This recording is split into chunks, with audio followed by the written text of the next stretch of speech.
నమస్తే. ప్రస్తుతం మనతో పాటు క్రియేటివ్ డైరెక్టర్ అలాగే పొలిటికల్ అనలిస్ట్ గీతా కృష్ణ ఉన్నారు. ఆయనతో మాట్లాడదాం. నమస్తే సార్.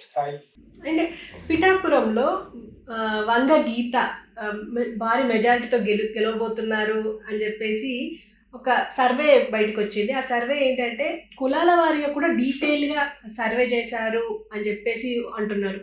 అయితే ఎంతవరకు నిజమై ఉండొచ్చు? అంటే ఇప్పుడు ఇక్కడ పవన్ కళ్యాణ్ ఇమేజ్ ఏం పనికిరాదు అనుకోవచ్చా? అలాగేం కాదు కానీ ఈసారి యాక్చువల్గా భీమవరంలోనూ అండ్ గాజువాక విశాఖపట్నంలో ఏరియా గాజువాకలో నిలబెట్టిపోయేసారి ఆయన ఓడిపోయాడు కదా, సొంత దాంట్లో ఓడిపోయాడు యాక్చువల్గా. ఈసారి పిఠాపురంలో యాక్చువల్ కాపుల ఓట్లు ఎక్కువ ఉన్నా కూడా అక్కడ వరం అనే ఒక మంచి ఇంకొక అతను ఉన్నాడు, ఫిట్టింగ్ మాస్టర్ అతను తెలుగుదేశం.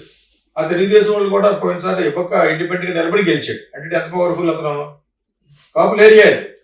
సో ఈ ఈక్వేషన్స్ లో తెలుగుదేశం సీట్ ఇవ్వాలి అసలు యాక్చువల్గా.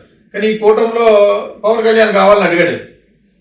కూటమి అంటే ఏంటి? జనసేన, టీడీపీ, బీజేపీ 90-80% ఉంటారు కదా. టీడీపీ ఏది జనసేనకి ఇచ్చినా కూడా టీడీపీ క్యాండిడేట్కి ఇవ్వాలి. అప్పుడు ఏం చేయాలి? ఆ వరబనే అతను ఉన్నాడు కదా, అతను జనసేనలో చేర్చుకుని జనసేన ఇవ్వాలి. కానీ అతనికి ఒక సీట్ కావాలి కదా. ఇక్కడ నిలబడ్డాడు.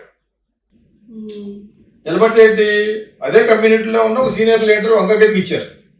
అప్పుడే కాపే లేకపోతే పవన్ కళ్యాణ్ సినిమా ఫీల్డ్లో ఉన్నాడు, మన దగ్గర ఏం ఆడతాకి వెళ్తాం అతనితోటి, మనకి ఎలా అవైలబిలిటీ ఉంటాడు అంటే ఇల్లు కూడా తీసుకున్నాడు. అది ఎన్ని ఏమంటే సినిమా వాళ్ళు అయినంతో వాళ్ళ అన్నయ్య సరే వాళ్ళ అకార్డింగ్ టు జగన్ వాళ్ళ దాని నుంచి మనం గెలిచిపోతామని ఎక్స్పెక్టేషన్ ఎక్కువ చెప్పొద్దని ఒక స్టాండింగ్ ఇన్స్ట్రక్షన్ ఇచ్చిన మూలనే కూడా వాళ్ళని వీళ్ళంతా కూడా మాట్లాడలేదు.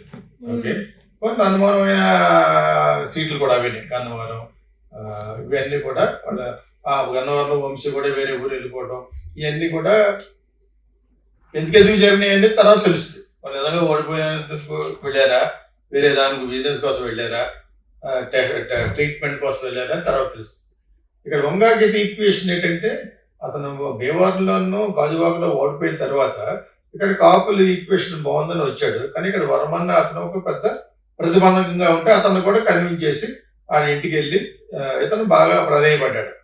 అంటే చంద్రబాబు నాయుడు గారు చెప్పారు, తెలుగుదేశం మనిషి అతను.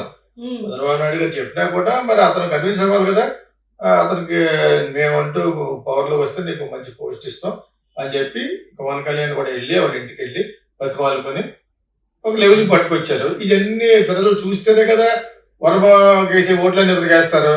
కన్వర్ట్ అవ్వాలి, నేను అతను కలిసి ఉన్నామని. ఆ కన్వర్షన్ అనేది సిన్సియర్గా జరిగిందా జరగలేదా అనేది కూడా నాకు తెలియదు. ఎందుకంటే వంగాగీత కూడా సీనియర్ కాపు. ఓకే, సో తను అప్పుడప్పుడు అన్న మాటలో దాన్ని కల్పించి పెట్టారు. ఇంక వంగాగీత చేతులు ఎత్తేసినట్టే ఉదాహరణలో పెట్టాడు. ఆవిడ వచ్చి చెప్పినట్టు ఎంతైనా కష్టం పవన్ కళ్యాణ్కి. ఆ వరమ కూడా ఇతనికి హ్యాండ్ ఇచ్చాడు, జగన్ కొనేశాడు. ఒకటి కాదు, ఇవన్నీ కూడా ఫాల్స్ ప్రెడిక్షన్స్. అక్కడ ఏదో డిప్పు లేదే పొగలా అని నిజాలో నాకు మటుకు తెలియదు, మనకు ఉంటే కానీ తెలియదు కదా. మనం కూడా ఎగ్జిట్ పోల్ లెవెల్స్లోకి వెళ్ళి రీసెర్చ్ చేస్తే వాళ్ళందరినీ పర్సనల్గా కలిస్తే కొంతమందిని ఒక్కొక్క కాన్స్టిట్యూన్సీలో అట్లీస్ట్ 1 day మనం గడపగలిగితే అప్పుడు మనం చెప్పగలం. కానీ లేకపోతే వెరీ డిఫికల్ట్. అది ఎంతైనా వర్మ అనే వాడు ప్లే చేసిన ప్లే కూడా కొంత ఉంటుంది. ఇప్పుడు అక్కడ ఓవరాల్ గా గెలిచిపోతున్నానని మన జగన్ చెప్పిన తర్వాత నాకు కొన్ని అనుమానాలు వస్తాయి. నిజంగా ఓడిపోయి క్యాండిడేట్ ఉన్నారు కొంతమంది, వాళ్ళు కూడా గెలుస్తారేమో. లేకపోతే ఏ విధంగా చెప్తాడు? ఇతను చెప్పిన వై నాట్ 175 కాదు కానీ 150 కంటే ఎక్కువ వస్తాయని అర్థం ఏంటి? ఒక 20,000 మంది ఓడిపోతారు, 20,000 మంది ఏళ్ళు అయి ఉంటారు. ఎవరనేది కొంచెం సస్పెన్స్. కానీ అతను మెయిన్ ఫోకస్ ఎలా చేశాడు? మంగళగిరిలో లోకేష్, ఇక్కడేమో పిఠాపురంలో పవన్ కళ్యాణ్, అక్కడ కుప్పంలో చంద్రబాబు ఓడిపోవాలని అనుకుంటాడు. వీళ్ళు అదే స్ట్రాటజీలో ఉంటారు. అక్కడ నిలబడుతున్న కడపలో నిలబడుతున్న వాళ్ళలో తెలుగుదేశం వాళ్ళే గెలవాలి, వీళ్ళ ఓడిపోవాలి. వాళ్ళు గెలవాలనే దానికంటే ఎక్కువ జగన్ కూడా ఓడిపోవాలి. నీ పులివందలనే నువ్వు ఓడిపోతున్నావు అనేది వాళ్ళు అక్కడ అప్పుడు ఖర్చు పడతారు. ఎవడో తక్కువ తెలియదు. చంద్రబాబు నాయుడు ఆర్డినరీ పార్టీ కదా, ఎంతో కాలం చేసింది, చాలా సీనియర్ ప్లస్ అతను కూడా ఒక క్యాటర్ ఇది ఉంది, కొంత ఓట్ బ్యాంక్ ఉంది. అందులో ఒక ఎమాచ్యూరిటీగా ఉన్నది పవన్ కళ్యాణే, ప్లస్ దానికి తోడు ఎక్కడ గెలవలేకపోయాడు కాబట్టి అందులో లీన్ అయ్యాడు ఆయన మీదటే. అంచేత వీళ్ళు కూడా అది ఎక్కడ నిలబెట్టుకున్నారు తప్పితే ఎప్పుడు కూడా ఇండిఫరెంట్ గా ఉన్నట్టుగా ఎక్కడ లేదు. It is not that easy for us to predict. ఇటు వంగాగీత కానీ పవన్ కళ్యాణ్ కానీ, నేను సిన్సియర్ గా నాకు ఆమె కూడా ఫ్రెండే, నా ఇంటి పక్కన ఇల్లు కూడా ఉండిద్దాను కాకినాడలో. బట్ పవన్ కళ్యాణ్ లాంటి వాళ్ళు కొంతమంది ఎందుకు గెలవాలనుకున్నానంటే, ఓవరాల్ గా పార్టీ ఓడిపోయినా కూడా ఎందుకు గెలవాలని ఉన్నానంటే, రేపు స్ట్రాంగ్ అపోజిషన్ గా మాట్లాడేవాడు ఉండాలి అసెంబ్లీలో. ఇక్కడ ఏంటి సెంట్రల్ లో పార్లమెంట్లో ఏంటి, అది లేనప్పుడు డెమోక్రసీ బతకదు. ఆ విధంగా గెలవాలని నేను యాక్చువల్గా సిన్సియర్గా కోరుకున్నాను ఈసారి. బికాజ్ ఇది ఎందుకో చాలా తప్పది. ఇన్నిసార్లు నిలబడి 10 సంవత్సరాల నుంచి పార్టీలో ఉంటూ అంత స్టార్ 100 కోట్లు తీసుకునే స్టార్గా ఉంటూ అది మరి ఈరోజు గెలవలేకపోతున్నాడంటే అతనికి ఎంత యాంటీ ఉందో, అతని ఫ్యామిలీ మీద ఎంత యాంటీ ఉందో. అది చిరంజీవి వలన బ్యాట్ అయిపోయారు, చిరంజీవి వలన అతనికి బ్యాట్ అవ్వలేదు, అతను 18 సీట్లు గెలిచాడు కదా. కానీ అతను మళ్ళా పార్టీ వెళ్ళి కాంగ్రెస్ లో కలిసిపోవడం అనేది కాపులకు నచ్చలేదు.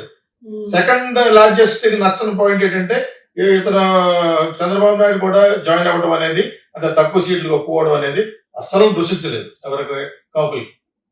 ఈ 2 పాయింట్ల వల్ల చాలా చాలా నష్టం జరుగుంటుంది. అయినా అతనికి ఒక సీట్ అయినా గెలవాలి అంటే గెలుస్తారు.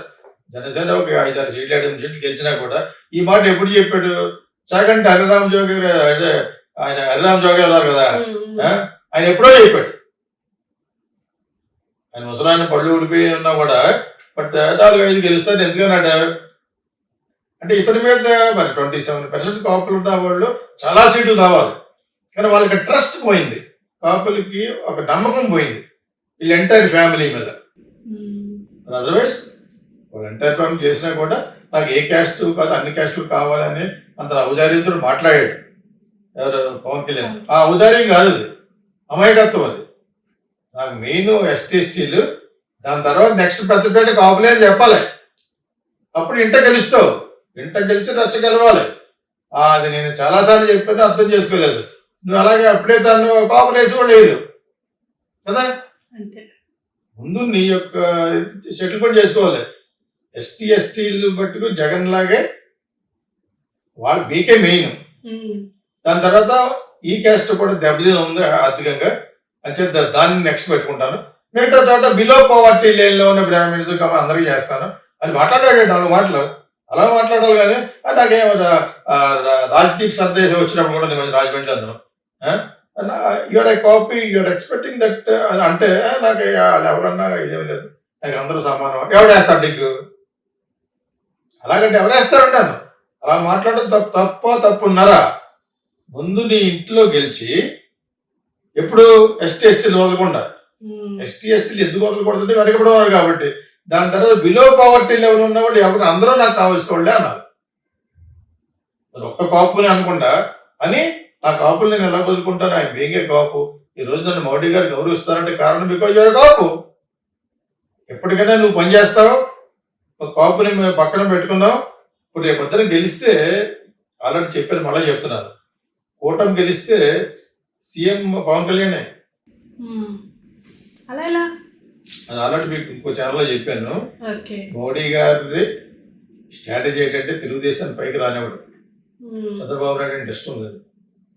ఇతను ఎందుకు పెట్టినా అంటే ఇవాళ కాపుని రేపైనా బీజేపీ కాపులు 27% లాగేసుకుందామని వాళ్ళని మనోడు సరిగ్గా మాట్లాడలేకపోయాడు. నాకు అన్ని క్యాస్టులు ఒకటే అనుకుంటా ఉంటే వాళ్ళ స్ట్రాటజీ కరెక్ట్ అయి ఉంటుంది. ఎప్పటికైనా కాపులు మనలో పెట్టుకుందామని మంచి ఉద్దేశంతో ఇతనికి పెద్దపేట వేస్తారు. ఎక్కడైనా ఒకవేళ గెలవకపోయినా ఇతను ఎమ్మెల్యేకి వస్తే అది వాళ్ళకి ఇచ్చేసి ఇతనికి వేరే లెవెల్లో రాజ్యసభ సీట్ ఇచ్చి అక్కడ మినిస్టర్ ఇస్తారు వాళ్ళు వస్తే పవర్లో. ఎందుకంటే ఇతను అలా పెట్టుకుంటారు. ఇక్కడ మీటింగ్ ఆంధ్రప్రదేశ్లో వస్తే 1,00,000 మంది రావాలంటే ఇతను ఉంటేనే బెటర్. ఓట్లు వేసిన అయిపోయినాను.